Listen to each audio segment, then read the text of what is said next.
അല്ല, ഞാൻ ഒരു നടൻ്റെയും ഫാനല്ല.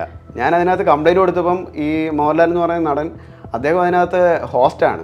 സർ, ഇപ്പോൾ ബിഗ് ബോസ് ഷോ അവതരിപ്പിക്കുന്നത് ലാലേട്ടനാണ്. അപ്പോൾ ലാലേട്ടനെതിരെയും സർ കംപ്ലൈന്റ് രജിസ്റ്റർ ചെയ്തിട്ടുണ്ട് എന്നുള്ള രീതിയിലാണ് മീഡിയാസിലൊക്കെ വന്നത്. അതിന്റെ വാസ്തവം എന്താ ശരിക്കും? മോഹൻലാൽ ഫാൻസ് വന്ന് ഈ ഒരു വാർത്ത വന്നതിന് ശേഷം എന്നെ തെറിവിളിയാണ്.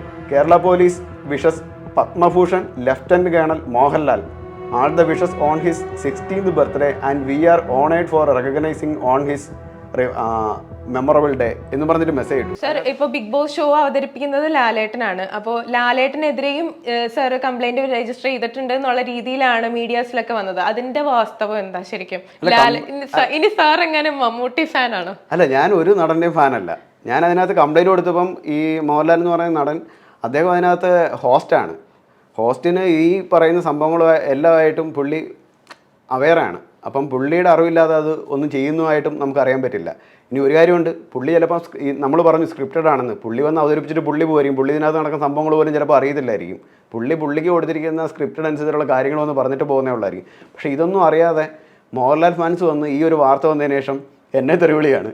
എൻ്റെ മൊബൈലെടുത്ത് എൻ്റെ വാട്സാപ്പ് എനിക്കിപ്പോൾ ഓപ്പൺ ചെയ്യാൻ പറ്റാത്തൊരവസ്ഥയിൽ നിൽക്കുകയാണ്. കാരണം രാവിലെ തുടങ്ങിക്കഴിഞ്ഞാൽ കണ്ടിന്യൂസ് ഒരു 24 hour അതിനകത്ത് മെസ്സേജ് വരുവാണ്. ഇത് അയക്കുന്ന പയ്യന്മാരെ അല്ലെങ്കിൽ ആ ഒരു ഏജ് ഇതിനെ നമുക്കറിയാം. ഫാൻ എന്ന് പറയുമ്പം ഒരു അന്ധന്മാരാണ്, അന്ധമായിട്ടുള്ള താരാരാധനയായിട്ട് നടക്കുന്നവരാണ്.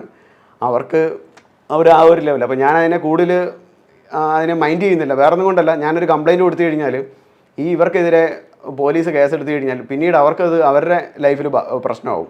അതവർ താരാരാധന മൂത്ത് കാണിക്കുന്നതല്ലേ, അവരങ്ങനെ അങ്ങ് പൊക്കോട്ടെ, അവരെ ഉപദ്രവിക്കണ്ടെന്ന് വിചാരിച്ചാണ് ഞാനിരിക്കുന്നത്. പക്ഷേ അതിനനുസരിച്ചിട്ട് നമ്മൾ പ്രതികരിക്കാത്തതുകൊണ്ട് വീണ്ടും കണ്ടിന്യൂസ് അയച്ചുകൊണ്ടിരിക്കുകയാണ്. ഇപ്പം ഈ മോഹൻലാലിൻ്റെയോ അല്ലെങ്കിൽ മമ്മൂട്ടിയുടെയോ ഇവൻ്റെ ഫാൻസിൻ്റെ ഒരു പ്രശ്നമൊന്നുമില്ല. അല്ലെങ്കിൽ ചിലർ പറയും ബിഗ് ബോസിന് ഞാൻ കംപ്ലയിൻറ്റ് കൊടുത്തത് മീഡിയ അറ്റൻഷൻ കിട്ടാൻ വേണ്ടിയാണ്. അല്ല, ഞാൻ അങ്ങനെ മീഡിയ അറ്റൻഷൻ കിട്ടാൻ വേണ്ടി ചെയ്യുന്ന ഒരു പരിപാടിയായിട്ടുണ്ട്. കാരണം ഞാൻ ഇതേപോലുള്ള ഏത് ഇഷ്യൂസിനും ഞാൻ ഇടപെടുന്ന ആളാണ്. അത് സത്യം പറഞ്ഞാൽ മീഡിയകളെ അറിയിക്കത്തില്ലായിരുന്നു. ഒരു എക്സാമ്പിൾ പറയാം. 2020 4 വർഷം മുന്നേ നടന്നൊരു സാധനമാണ്. നമുക്കറിയാം, നമ്മുടെ മോഹൻലാലിനും പത്മ അവാർഡ് കിട്ടിയിട്ടുണ്ട്, പത്മശ്രീയും ഉണ്ട്, പത്മഭൂഷണും ഉണ്ട്, മമ്മൂട്ടിക്കും ഉണ്ട് പത്മ അവാർഡ്. അപ്പം അദ്ദേഹത്തിന് പത്മഭൂഷൺ കിട്ടിയിട്ടില്ല, പത്മശ്രീയാണ് കിട്ടിയില്ല. അപ്പോൾ ഈ അവാർഡുകളുടെ ഈ പത്മ അവാർഡിൻ്റെ ഒരു നിയമം എന്ന് പറയുന്നത് തന്നെ അതിനകത്ത് പറയുന്നത് തന്നെ the award does not amount to title and cannot be used as a suffix or prefix of the award's name on letterhead, invitation cards, posters, books, etc. അപ്പോൾ ഇങ്ങനെ ഏതെങ്കിലും യൂസ് ചെയ്യുകയാണെങ്കിൽ the award will forfeit the award എന്നാണ് പറയുന്നത്. ആ award revoke ചെയ്യാം. അതായത് പ്രസിഡൻറ്റിന് ഈ അവാർഡ് തിരിച്ചെടുക്കാനുള്ള, അതായത് ഇനിയിപ്പോൾ എനിക്കൊരു പത്മശ്രീ അവാർഡോ അല്ലെങ്കിൽ കിട്ടിയെന്ന് പറഞ്ഞു കഴിഞ്ഞാൽ പത്മശ്രീ ആദർശം എന്ന് പറയാൻ പറ്റില്ല എനിക്ക് സ്വയം. പറഞ്ഞു കഴിഞ്ഞാൽ അത് ഈ അവാർഡിൻ്റെ നിയമത്തിനെതിരാണ്.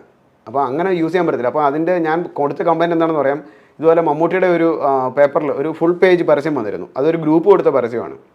എനിക്കൊന്ന് കൈരളി ആയിരുന്നോ എന്ന് എനിക്ക് ഡൗട്ടുണ്ട്. ഇപ്പോഴല്ലേ കുറച്ച് ഒരു 4-5 വർഷം മുന്നെയാണ്. അപ്പം ഞാൻ അതിനെതിരെ യഥാർത്ഥത്തിൽ അന്ന് കൊടുത്തത് RTA കൊടുത്തത്. ഇത് എന്തുകൊണ്ട് ഇത് നിയമത്തിനെതിരാണല്ലോ, മിനിസ്ട്രി ഓഫ് ഹോം അഫയേഴ്സിനാണ് ഇത് കൊടുക്കുന്നത്. അപ്പോൾ അവർക്ക് കൊടുത്തപ്പോൾ അവരെനിക്ക് തന്ന മറുപടി എന്ന് പറഞ്ഞു കഴിഞ്ഞാൽ അദ്ദേഹത്തിനെതിരെ പരാതിയൊന്നും കിട്ടിയിട്ടില്ല, അതുകൊണ്ട് ഞങ്ങൾ നടപടി എടുത്തില്ലെന്നാണ്. അപ്പോൾ പിന്നെ ഞാൻ വിചാരിച്ചു ഓക്കെ, അതോടെ നമ്മൾ നിർത്തി. നെക്സ്റ്റ് പിന്നെ ഞാൻ കണ്ടത് ഏറ്റവും വലിയ തമാശ, 2020 മോഹൻലാലിൻ്റെ ജന്മദിനത്തിന് അദ്ദേഹത്തിൻ്റെ 60ാമത്തെ ബർത്ത്ഡേക്ക് കേരള പോലീസ് അവരുടെ ഒഫീഷ്യൽ ട്വിറ്റർ ഹാൻഡിലും ഫേസ്ബുക്കിലും മെസ്സേജ് ഇട്ടു. മെസ്സേജ് എങ്ങനെയാണെന്ന് വായിച്ചു കേൾപ്പിക്കാം. Kerala police wishes Padma Bhushan lieutenant colonel Mohanlal all the wishes on his 16th birthday and we are honored for recognizing on his memorable day എന്ന് പറഞ്ഞിട്ട് മെസ്സേജ് ഇട്ടു. അതിനകത്ത് ശ്രദ്ധിക്കണം, കേരള പോലീസ്, അതായത് കേരള പോലീസ് എന്ന് പറയുന്ന ആരാണെന്ന് പറയാൻ നമ്മുടെ ലോ എൻഫോഴ്സ്മെൻറ്റ് ഏജൻസിയാണ് കേരളത്തിലെ. അതായത് നിയമം പാലിപ്പിക്കാൻ നടക്കേണ്ട വ്യക്തി, അതായത് ഒരു ഏജൻസിയാണ്, ഗവൺമെൻറ് ഏജൻസിയാണ്. അവർ തന്നെ നിയമവിരുദ്ധമായിട്ട് പറയുകയാണ് പത്മഭൂഷൺ ലെഫ്റ്റനന്റ് കേണൽ മോഹൻലാൽ എന്ന്. അപ്പോൾ ഞാൻ ഈ സ്ക്രീൻഷോട്ട് എടുത്തിട്ട് ഞാൻ സെൻട്രൽ ഗവൺമെൻറ് ആഭ്യന്തര വകുപ്പിന് പരാതി കൊടുത്തു. ഇത് വയലേഷനാണ്, പത്മ അവാർഡിൻ്റെ വയലേഷനാണെന്ന് പറഞ്ഞു. അപ്പോൾ എനിക്ക് തന്ന മറുപടി അത് കേരള പോലീസിന് ഫോർവേഡ് ചെയ്തിട്ടുണ്ട്. അതിന് ഫോർവേഡ് ചെയ്തതിൻ്റെ എനിക്ക് അതിൻ്റെ റിസൾട്ട് വേറൊന്നും പിന്നീട് കിട്ടിയില്ല. ഈ 4 വർഷമായിട്ടും പിന്നീട് അനക്കമൊന്നുമില്ല. പക്ഷേ എനിക്ക് പിന്നീട് കാണാൻ കഴിഞ്ഞത് കേരള പോലീസ് അത് റിമൂവ് ചെയ്തു. പിന്നെ അടുത്ത വർഷം തൊട്ടുള്ള മോഹൻലാലിൻ്റെ ജന്മദിനമൊന്നും ഇവർ അറിഞ്ഞതായിട്ട് ഭാവിച്ചിട്ടില്ല. അപ്പോൾ അത് മോഹൻലാലിനോ ഞാൻ പറഞ്ഞു, ആദ്യം ഞാൻ കംപ്ലയിൻറ്റ് കൊടുത്ത മമ്മൂട്ടിയുടെ ആ ഒരു ഇതിനേരെ. പക്ഷേ ഇതൊന്നും ഞാൻ പറഞ്ഞില്ല, 4 വർഷം മുന്നേ നടന്ന സംഭവമാണ്. ഒരു മാധ്യമങ്ങളെ അറിയിച്ച കാര്യമല്ല. അപ്പോൾ മാധ്യമ ശ്രദ്ധ നേടാൻ വേണ്ടി ചെയ്തൊന്നുമല്ല.